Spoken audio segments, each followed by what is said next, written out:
Hey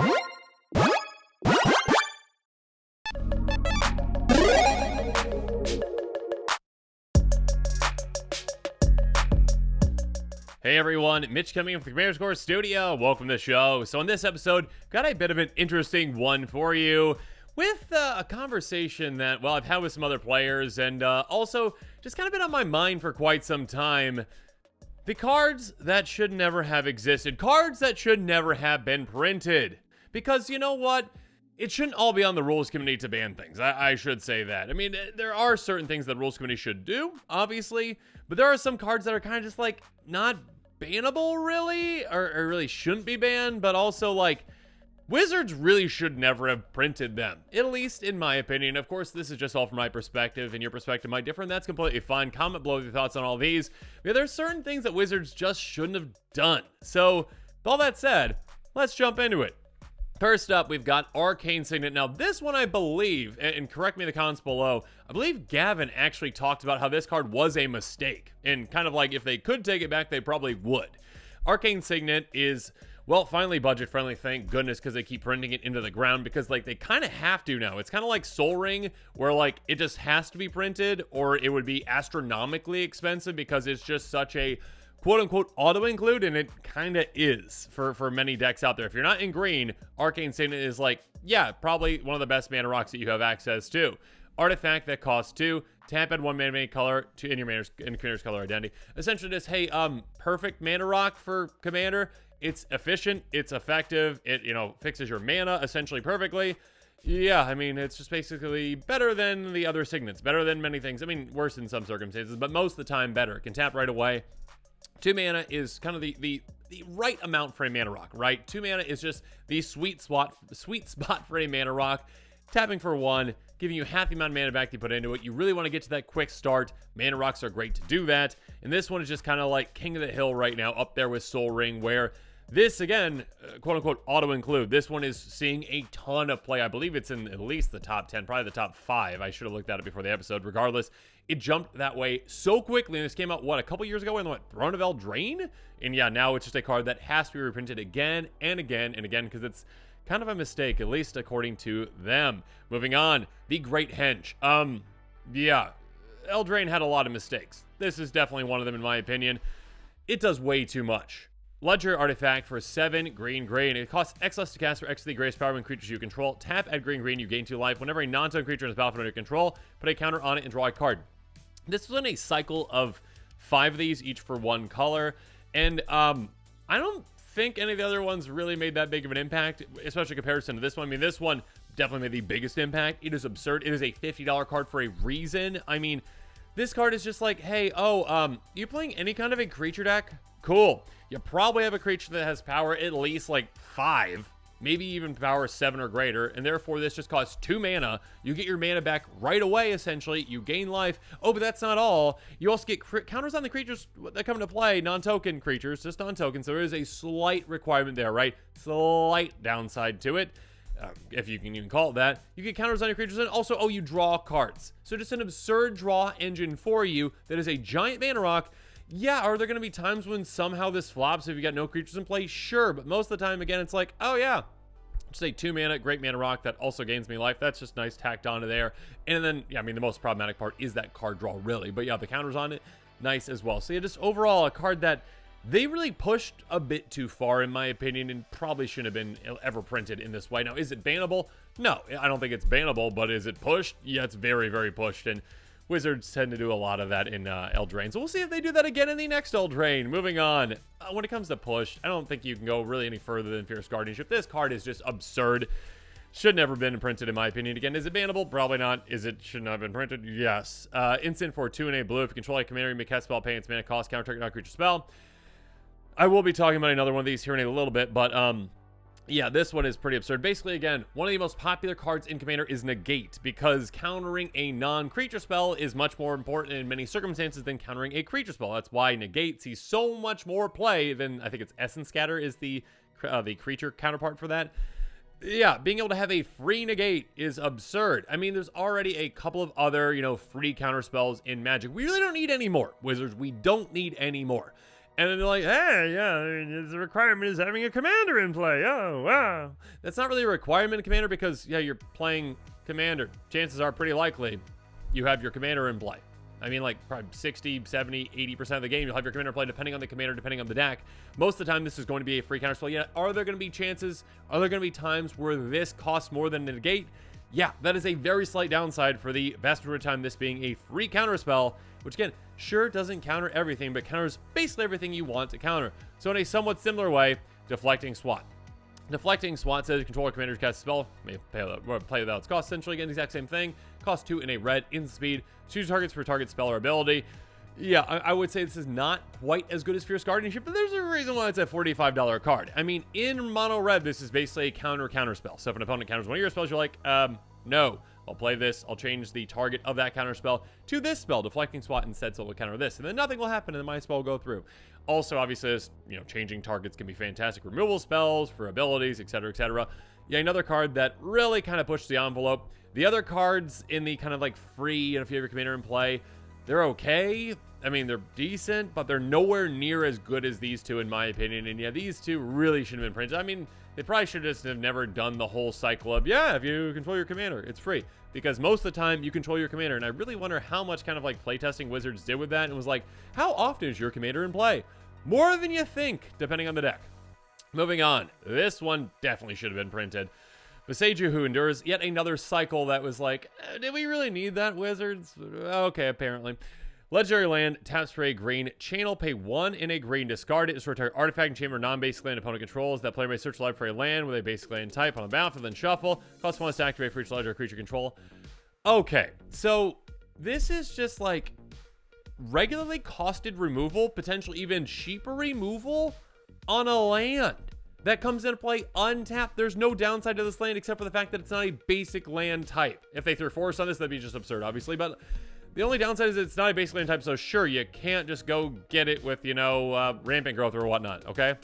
Other than that, yeah, this is absurd. This is just like, hey, I guess I meant like Farseek. Regardless, this is just, hey, this is a land that comes into play untapped, basically exact same as a forest for you. And on top of that, if it's in your hand, it's like a great removal spell. Sure, your opponent gets a basic. You ramp them ever so slightly, but it's like Path to Exile, essentially, and the downside to it, and that is well worth it in that condition. This is well worth it in this condition. It's a flexible removal spell again. Artifact, enchantment, non-basic land. 3 great things that you can take out, essentially. And again, most of the time, probably just for a single mana. They didn't make it cost any more than that, and they've got the reduction. Again, if you've got a legendary creature play, if you got your commander in play, this costs 1. There's like no downside to including this in a green deck at all. Like no downside at all for like, a 1, 2, or 3 color green deck probably. Absolutely no downs. I mean, for a 1 color green deck, it's like, yeah, if you have the budget for it, yeah, it's like slap it in the deck because why not? But yeah, it's $30 for a reason. Wizards probably shouldn't have made this cycle in this way. The lands that tap for a color probably should enter the battlefield tapped unless they're basic. Or unless they have some other really massive downside because, yeah, this card just has all upside apparently. Moving on, Dothy Voidwalker. Speaking of all upside, yet another card that in my opinion is not like ban worthy, but is like, wow, they pushed this thing way too far for no reason, it seems like. 3-2 Dothy Rogue with Shadow for 2 mana. So already basically an unblockable 3-2 for 2 mana, all right? Yes, it can't really block. And sure, there are going to be some circumstances where another opponent has a Shadow creature. Very unlikely, though. Essentially, Shadow is just, hey, if you've got Shadow, you can block me and I can block you. But other than that, no other creatures can block. So it's kind of like a weird flying. Anyways, the card put in opponent's graveyard from anywhere. Instead, exile a void counter on it. First of all, that is just graveyard hate. That is just, hey, you know what? If you're playing a self-mill deck, you're playing a Reanimator deck, I'm shutting you down from that just by getting this 2 mana, 3-2 unblockable creature in play. On top of that, my goodness. Tap, sacrifice it, choose an exile card opponent owns with a void counter on it. You may play it this turn without paying its mana cost. Okay, why? Why? Just why? Why is it just like free without its mana? Why without its mana cost? Why without its mana cost? That makes no sense at all. This is just a 2 mana card that is like, no matter where that card hit the graveyard from. Again, opponent's graveyard from anywhere. That could be if they milled themselves, if you milled them, if their creature died, if you destroyed one of their enchantment or artifact or land, not land, but, or if they just played a spell. If they played an instant or sorcery goes in their graveyard, you're exiling it. You're getting a void counter on it. You've got access to all the things that hit the graveyard. And then you're like, okay, well, I'll do this giant thing and not pay for it. Oh, then also, if you can get Dothy Voidwalker back out, you still keep track of all those void counter things, so you can just get access to all those things again. Absurd. Yeah, push to the limit, and it just kind of weird that they just kept throwing things again on this card, but they seem to keep doing that. Moving on. One in hindsight, yeah, definitely should never have been printed. Smothering Tithe. Yeah, okay. There are going to be those who comment below, and that's completely fine. And, you know, there are definitely reasons for, you know, mono white. Okay, mono white is lacking in ramp. Mono white needed this. If mono white needed it, they should have made it like white, white, white, white. That should have been the mana cost. Or like one, white, white, white. They should have made it so restrictive that other colors wouldn't be like, yeah, I can't just slap this in a deck. But no, this card was meant for every deck because Wizards wanted to push it so far that it was just a complete staple the second that it came out. Oh my goodness. Yeah, Smothering Tithe. I should probably read it real quick for those who don't know. Whenever opponent draws a card, the player pay 2. If they don't, make a treasure token. Basically, Ristic Study kind of, but like with treasure tokens and higher cost. 2 mana is an absurd amount for each card drawn. Absolutely absurd amount. It's really difficult for you to ever keep paying that on card draw, even just on the first time you draw on your turn. That is really hampering you. That is a massive tax effect that puts you so far behind that player, it's absurd. And especially if other players don't do that, they're just helping that other player get ahead, and they're ahead of you too. On top of that, if a wheel happens, yeah, which that player might have wheels in their own deck. If a wheel happens, let's say like Magus of the Wheel, okay, everyone discards their hand, draw 7. Hey, is every one of their opponents going to be able to pay, what, 7 times 2, 14? Is everyone going to be able to pay 14? No, they're not going to be able to do that. So they probably won't pay anything. And then that player just gets, what, 21 treasures? And if they've got all these wheels, they're like to keep wheeling again and again and again. This card is absurd. This card should not have been printed. Is it ban worthy? Probably not. But is it obnoxious? Is it annoying? Is it overpowered? Absolutely it is. And again, if they were saying like, oh, this is for mono white to help them out, then price it accordingly. Again, white, white, white, white. That would have solved the issue. If that was the actual mana cost, that would have solved the issue, because every deck can't just slap it in the deck. Because that would have been like, oh yeah, if you're playing mono white, yeah, good for you. You know, you can actually ramp a little bit. Good for you. Good for you there, huh? Good for you. But other decks now can use it because they didn't do that, because they didn't want it to be that way. They wanted it to be a staple. They wanted it to be just a card that just perpetually they could keep reprinting into the future and be like, yeah, this will sell products. Good for you, Wizards. Good for you. I guess I should say that is my thought on it. They never wrote an article and said, this is what we did. Anyways, moving on. Guardian Project. Green really doesn't need more help when it comes to drawing. They get all these good ways to draw, and green really shouldn't have, like, green should kind of be there with white, in my opinion, where it comes to, like, drawing. I mean, yeah, sure, green's like, oh, we draw, but with creatures. But every deck in green runs creatures, really. So, like, there's no, like, downside to it at all. At all, really. Enchantment for 3 and a green. Whenever a non-token creature is battlefield under control, if it doesn't have the same name as the other creature you control or a creature card in your graveyard, draw a card. That text is basically useless in Commander, because again, Commander is a singleton format, so unless you're playing a Persistent Petitioner's deck, that text does not matter. This is just basically like, hey, you have a creature come into play, you draw a card. Non-token, sure, but again, this just applies to everything, so it's just like, green doesn't need more and more ways to keep drawing cards. When this came out, it's just like, really? Really? And at this time especially, I think this was Ravnica Allegiance, like, it was like, really? Like, mono white has no ways to draw, and you're just like, here, green, have more. Oh, you've got Shamanic Revelation, you got these other things too. Hey, have more ways to draw. You need more ways to draw. There's someone at Wizards that are just like pushing green so hard. They're like, by the way, I'm a green player, and I just can't draw enough cards. We're still seeing that more and more, like with like last March, the Hench just came out too for absurd card draw in green. Green is just up there now with like the most card draw out of any color. It's pretty absurd. I'm not saying it's the most. I guess blue still's probably above it, but it's pretty close. So have fun, Simic players. Next up, Teferi's Protection. Something that mono white did get, I guess, but I mean, yes, all the other colors did as well, because again, there's no like really like difficult cost to pay for this. 2 and a white, instant. Until your next turn, your life total can't change, and you gain protection from everything, all permanents you control phase out, exile it. Basically, peace. I'm gone, and you all deal with all the problems going on right now, and I'm just gone. This is just kind of like a giant, I'll save myself from everything. And there's also some really like weird, interesting things you can do with it. That being said, overall, this is just like it's a very, I think it's just undercosted for what it does, personally. This is just like, this solves pretty much all your issues for the most part. There are certain ways to get around it a little bit, but still, this solves basically all of your issues. And it's like, oh, it's only 3 mana instant speed. Yeah, just all your issues gone. your other opponents have to still deal with all the issues going on. So again, if there's a board wipe, you're avoiding it, but also you're avoiding, getting attacked by anyone for a full turn. Your opponents are going to be attacking each other most likely. This can just save you from pretty much anything. It can be protection. It's pretty absurd. Yeah, there are some ways to get around it, but still a pretty obnoxious card. When it comes to obnoxious, though, Grand Magistrate. This one, again, in my opinion, not really bannable, but not really a card that should have ever really been printed. A 1/3 human wizard for 1 and a white. Your opponents can't cast spells from anywhere other than their hands.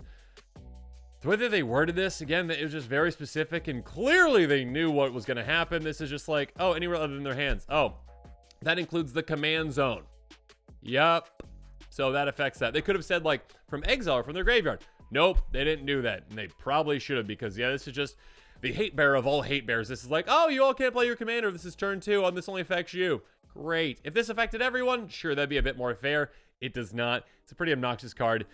And one that, yeah, you usually don't see it at casual tables because it's just so kind of oppressive when it comes to a commander game. But yeah, when it comes to a casual table, this one comes down, it's like, oh, okay, let's all take that player out because that's obnoxious. Moving on, speaking of obnoxious, Holebreaker Horror, a 7/8 with flash, can't be countered. That costs 7 mana. Yes, it does cost a decent amount, but still, what it does is just absurd.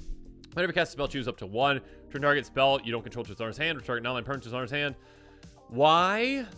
Wizards, why? Like, I don't understand when you're just like, let's just throw everything on a card again. This is like, again, flash, so you can play it out of nowhere right before your turn to just either combo off on your next turn, because this does have a lot of combo potential. I mean, Soul Ring very easily can combo with something like this and other things as well. Yeah, also just like, hey, counter spells, I mean, temporary counter spells. Again, it's like a delayed effect. It goes back to their hand, but still, or just bounce effects. This is just kind of like an attrition battle at this point where it's just like, oh yeah, okay, I'll play this unstoppable kind of like win condition. Yeah, you can't really stop it. I got ways to combo with it. It's just pretty crazy. Again, Wizard just kept putting like everything on it. Again, is it ban worthy? No, not really, but it's just like, it's overpowered. It just kept getting pushed, and it's just like Wizard just kept throwing things on it. I just don't understand. When it comes to cards without limitations as well, Old Gnawbone. Absolutely no limitation on this thing. My goodness. 7/7 flying dragon that costs 7 mana. Whenever a creature you control deals counter to a player, create them as treasure tokens.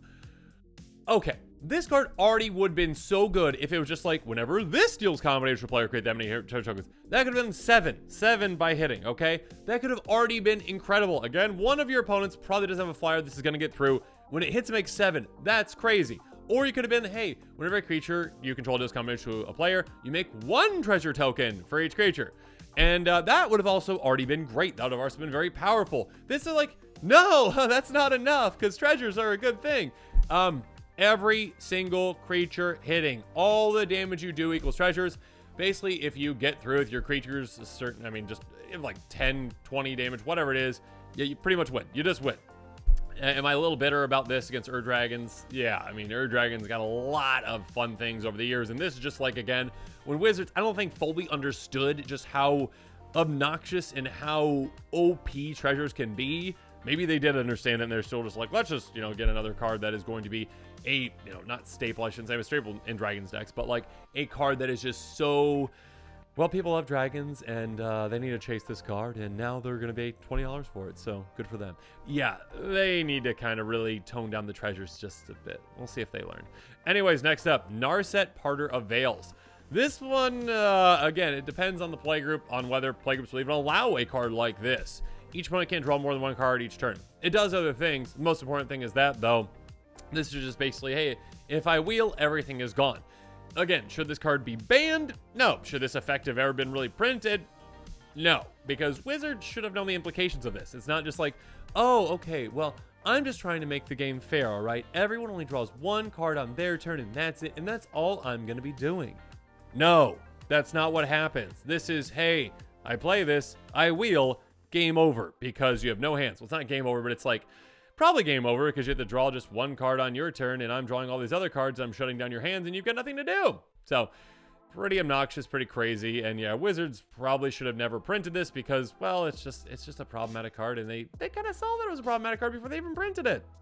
Finally, one that kind of has been on the ban chopping block, or at least was for a little while, and now is apparently not. It's probably off the chopping block according to the rules committee, but one that definitely should never have been printed, Dockside Extortionist. What were they thinking? Okay, 1/2 Goblin Pirate for 1 and a red. ETBs, create X treasure tokens for X tokens of artifacts and change opponent's control. Okay, this card would have already been overpowered if they had said just artifacts or just enchantments. Or if it was, you know, on a cast trigger. But with the ETB, again, when it enters the battlefield, if it was cast. But no, they like didn't restrict this at all. And this is a 2-mana, very easily usable and abusable ETB that's like, hey, yeah, okay, you just got like 10 treasures. Okay, blink. All right, it's got like 40 treasures. Okay, absolutely absurd. Plenty of ways to combo with this card that, again, I mean, if it should have been banned, should have been banned. But also, Wizards probably should never have printed it in the first place. So yeah, Wizards really needs to learn how to kind of reel in these overpowered push cards. And just, I know they're trying to sell cards. I know they're trying to sell sets. And I know they're like, well, the rules committee will ban if it's a problem. But also, Wizards, there's certain times where you shouldn't just print things because you're like, well, it's going to sell packs.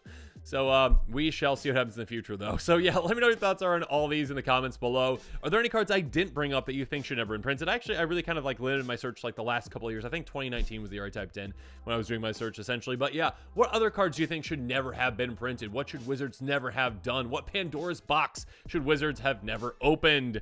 And which cards do you think in my list, you know, are fine? That Wizards should completely have printed. They're fine. So yeah, let me know in the comments what your thoughts are. And of course, as always, thanks again and have a good one. This show and episodes like this one are possible thanks to viewers like you. If you're looking for an easy way to help support this show, make sure that you like, share, and subscribe. Also, hit that bell notification icon so you don't miss any new episodes. You can also go check out our playmats and other merchandise at thecommandersquarters.com. We also have a ton of brand new t-shirt designs in stock, so make sure you check out those as well. Another easy way to support this show is with our TCG Player affiliate links. So whether you're buying a deck or individual cards, you can use this general link right here or one in the description. And the final way that you can support this show is by supporting us directly by becoming a patron. There are many benefits to being a patron, and I truly couldn't do this without all of their support.